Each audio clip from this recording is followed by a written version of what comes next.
ఎందుకోనండి ప్రపంచంలో ఎప్పుడు అందరూ అంటూ ఉంటారు, అందరూ చెడ్డవాళ్ళు అయిపోయారండి, ఏం చేద్దాం, లోకమంతా బాగాలేదు, వాడు బాగాలేడు, నా ఇంటి పక్కలోడు బాగాలేడు, మా ఆఫీస్లో బాస్ బాగాలేడు, మా పొలిటికల్ లీడర్ మా బాస్ బాగాలేడు, మా పార్టీ బాగాలేదు, మా సంస్థ బాగాలేదు.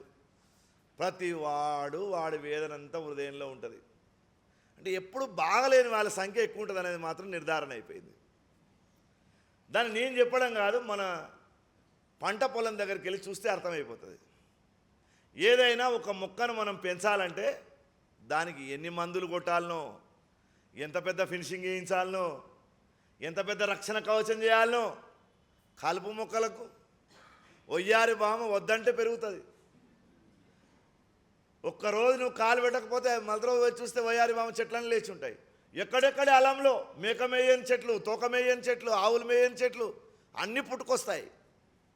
అట్నే సమాజంలో మంచి కన్నా ఎప్పుడు చెడుకు ఎక్కువ వ్యాప్తి ఉంటుంది. దాని లక్షణం అది, సృష్టి ధర్మం అది. ఎందుకంటే ప్రకృతి అనుకున్నాం కదా, ప్రకృతి గుణం ఏంటంటే నువ్వు నీరు పోయకున్నా పెరుగుతుంది. అది అడవిలో ఉండేటటువంటి చెట్లను ఎవడు పెంచుతున్నాడు? ఆ చెట్టే పెరుగుతుంది, ఆ చెట్టే వర్షాకాలంలో పుష్పిస్తుంది, ఎండాకాలంలో ఎండిపోతుంది, మళ్ళీ చెట్టు మొలుస్తుంది. దాని లక్షణం సృష్టి ధర్మం అది.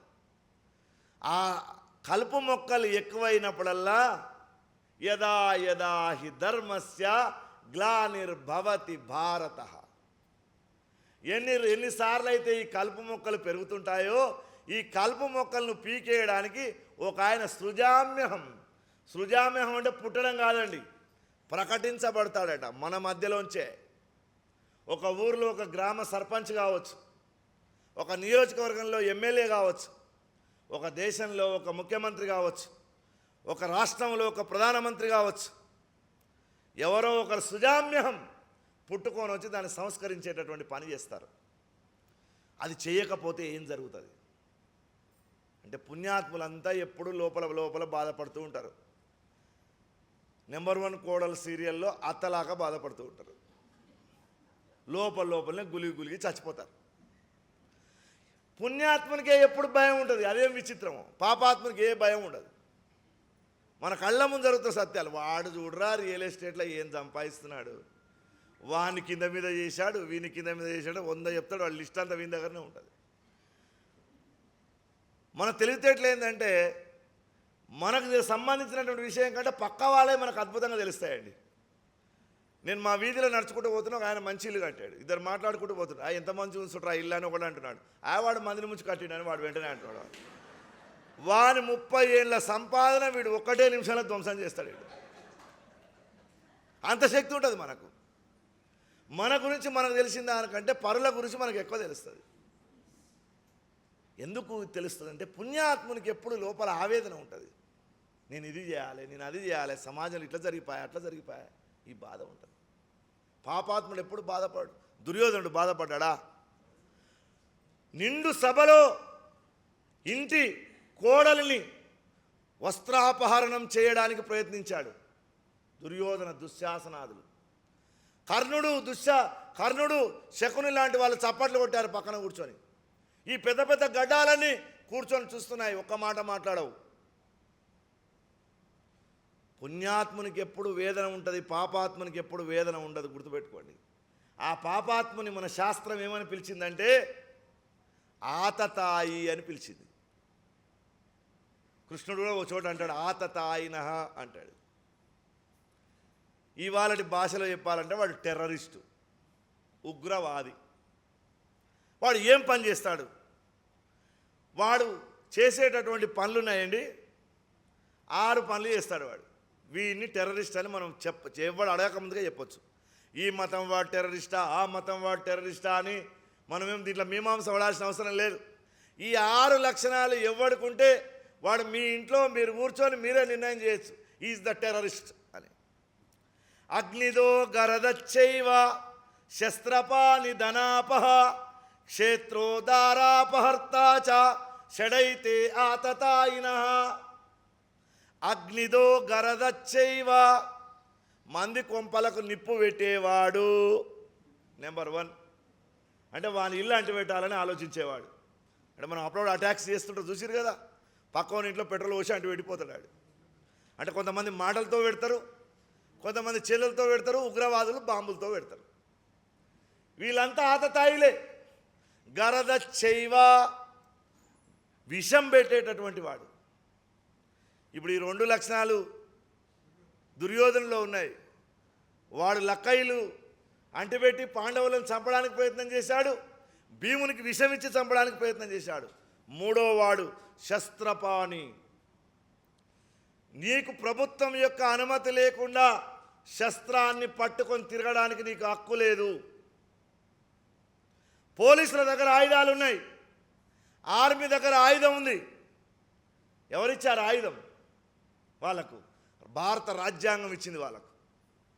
వాళ్ళు తప్ప వేరే వాళ్ళకు ఆయుధాలు పట్టుకోవడం తిరగడానికి వీలు లేదు. ఎవరన్నా ప్రాణాలకు వాళ్ళకు రక్షణ కావాలంటే, రైఫిల్ పర్మిషన్ కావాలంటే అది కూడా ప్రభుత్వంతో బైండ్ ఓవర్లు అప్పుడప్పుడు తీసుకుపోయి దాన్ని సీజ్ చేస్తుంటారు, పోలీస్ స్టేషన్లో పెట్టుకుంటారు, ఎలక్షన్ టైంలో లోపల పెట్టుకుంటారు, మళ్ళీ ఎలక్షన్ అయినాక రిలీజ్ చేస్తారు. ఇవన్నీ జరుగుతాయి. ఆ శస్త్రం కూడా ప్రభుత్వం యొక్క అనుమతితో తీసుకోవాల్సిందే నువ్వు. వీడు 3వ వాడు. అగ్నిదో గరదచ్చైవ శస్త్రపాని ధనాపహ. 4వ వాడు ధనాపహ, మంది సొమ్ము దొంగిలించేవాడు. ఇతరుల సొమ్ము దొంగిలించేవాడు కూడా టెర్రరిస్టే. ఇతరుల సొమ్ము ఎట్లా దొంగిలిస్తున్నారు? వేరు దేశాల నుంచి ఈ దేశానికి వ్యాపారం పేరుతో వచ్చి ఈ దేశాన్ని 200 సంవత్సరాలు లూటి చేసిపోయాడు. ఈ దేశాన్ని నగ్నంగా తయారు చేసిపోయారు. ఈ దేశంలో ఉండేటటువంటి సంపదను దోచుకోవడం కోసం కాశ్మీర్ నుంచి కన్యాకుమారి వరకు రైళ్లు వేసుకున్నారు. ఈ దేశంలో ఉండేటటువంటి సుగంధ ద్రవ్యాలను ఇతర దేశాలకు తరలించడం కోసం నావికా దళాలను ఏర్పాటు చేసి పెద్ద పెద్ద ఓడరేవులు కట్టారు సముద్రంలో. ఇతరుల యొక్క ధనాన్ని దొంగిలించేవాడు టెర్రరిస్టే. ఇంకొక ఆయన ఉన్నాడు, క్షేత్రో, మంది భూములు ఆక్రమించేవాడు కూడా టెర్రరిస్టే. అంటే నీకు కానటువంటి సొమ్ము ఏదైతే ఉందో దాంట్లో నువ్వు కాలు పెట్టొద్దు. మీ నాయన ఇచ్చిన ఆస్తి కానీ, నువ్వు డబ్బు పెట్టి ఖరీదు చేసినటువంటి స్థలము కానీ, ఈ 2 మాత్రమే నీకు సంబంధించినవి. అంటే మీ నాయన అంటే మీ పూర్వీకులు ఇచ్చిన ఆస్తి కానీ, లేదా నువ్వు డబ్బు పెట్టి డాక్యుమెంటేషన్ చేసి కొనుక్కునేది తప్ప అక్కడ ఖాళీ ఉంది కబ్జా చేయి, కొత్త డాక్యుమెంట్లు సృష్టించు, ఆర్డీఓలను జేబులేసుకో, ధరణిని జేబులేసుకొని తిరుగు, అందరినీ మన కంట్రోల్లో పెట్టుకొని తిరుగు. నో, అతను టెర్రరిస్టే. దారాప హర్తాశ, ఇతరుల యొక్క భార్యల్ని దొంగిలించేవాడు రావణాసురుని లాంటి వాడు. దుర్యోధనుడు బలాత్కారం చేయడానికి పోయాడు, వాడు టెర్రరిస్టే. షడైతే ఆతతాయినః, ఈ 6 మందిని తీవ్రవాదులు, ఉగ్రవాదులు, ఆతతాయిలు అని చెప్పారు. మరి ఇన్ని పాపాలు చేసినటువంటి రావణాసురుడు, ఇన్ని పాపాలు చేసినటువంటి దుర్యోధనుడు ఎప్పుడైనా ఒకరోజు సాయంత్రం 6 గంటలకు కూర్చొని ఓపెన్ చేసి ఇది బాధ కలుగుతుందని ఎప్పుడైనా అనుకున్నారా అండి? ఒక్కనాడు కూడా అనుకోలేదు. అంటే పాపాత్ముడికి ఎప్పుడు పాపం గురించి చింత లేదు. పుణ్యాత్ముడే ఎప్పుడు ఆలోచిస్తుంటాడు, నేను ఆ దానం చేయాలి, ఈ ధర్మం చేయాలి, అక్కడ గుడి కట్టాలి, ఇక్కడ యజ్ఞం చేయించాలి, అక్కడ కథ చెప్పించాలి, ఇక్కడ మంచి మాటలు చెప్పించాలి. ఈ తపనంతా ఎవరు అనుకున్నారు? ఇది పూర్వజన్మ పుణ్యం ఉన్నటువంటి వాళ్ళు మాత్రమే ఇది ఆలోచిస్తారు, వేరే వాళ్ళు ఆలోచించారు, గుర్తుపెట్టుకోండి. మరి అట్లాంటి పాపాన్ని ఈ లోకం నుంచి పారద్రోలి ధర్మాన్ని స్థాపించేటందుకు వాల్మీకి మహర్షి రాముడు అనేటటువంటి ఒక గొప్ప పాత్రను మన ముందు పెట్టి, రాముని యొక్క జీవితం ఎట్లా ఉందో, రాముని యొక్క కుటుంబం ఎలా ఉందో వాటన్నిటినీ మనకు చెప్పి, దాని ప్రకారంగా నీవు జీవించమని చెప్పి, ఈ రామాయణ కావ్యాన్ని 24,000 శ్లోకాలలో, ఉత్తరకాండతో కలిపితే 7 కాండలు కలిపితే 24,000 శ్లోకాలు అవుతాయి. కానీ ఉత్తరకాండ కొన్ని అవసరం లేనటువంటి వివాదాస్పద అంశాలు అందులో ఉన్నాయని, అది రామాయణానికి అనుబంధం కాదని, ఉత్తరకాండలో సీతమ్మ వారిని అడవికి పంపేటటువంటి అంశం ఉంది కాబట్టి మన ఇళ్లలో కూడా రామాయణంతో పాటు ఈ 6 కాండలతో పాటు ఉత్తరకాండను విడిగా పెడతారు, దాన్ని కలిపి పెట్టారు. ప్రవచనం చేసేవాళ్ళు కూడా కేవలం రాముడు పుట్టినప్పటి నుంచి బాలకాండ మొదలుకొని యుద్ధకాండ వరకు పట్టాభిషేకం వరకు మాత్రమే చెప్పి ముగిస్తారు. ఇది రూలు. మరి ఇట్లాంటి రామ కథ మొత్తం 30 కల్పాలు ఉన్నాయి మనకు. కల్పాలంటే యుగాలు ఎట్లా ఉన్నాయో అట్లాంటి యుగాలన్నీ కొన్ని కలిపితే కల్పాలు అవుతాయి. మీరు ఎప్పుడైనా సంకల్పం చెప్తుంటారు చూడండి. శ్రీశైలస్తే వాయువ్య ప్రదేశే అన్నీ చెప్పిన తర్వాత దాంట్లో వైవస్వత మన్వంతరే అంటాడు. ఆ ఒక వైవస్వత మనువు ఉండేటటువంటి ఒక కల్పం ఉంది. అట్లాంటి కల్పాలు మొత్తం 30 కల్పాలు ఉన్నాయి. ఇప్పుడు ఏడవదైనటువంటి వైవస్వత మన్వంతరంలో 24వ మహాయుగంలో వచ్చినటువంటి త్రేతాయుగంలో ఇగో ఇలాంటి వ్యాసపీఠాన్ని అలంకరించినటువంటి వాడు వాల్మీకి మహర్షి. అట్లానే 24వ మహాయుగంలో త్రేతాయుగంలో రామావతారం జరిగింది. అప్పుడు అధికారిక స్థానం వ్యాసపీఠం మీద కూర్చున్నటువంటి వాడు వాల్మీకి మహర్షి. 28వ వ్యాసపీఠం మీద కూర్చున్నటువంటి వాడు వేదాలను విభజించినటువంటి కృష్ణద్వైపాయనుడు అనేటటువంటి వ్యాస మహర్షి.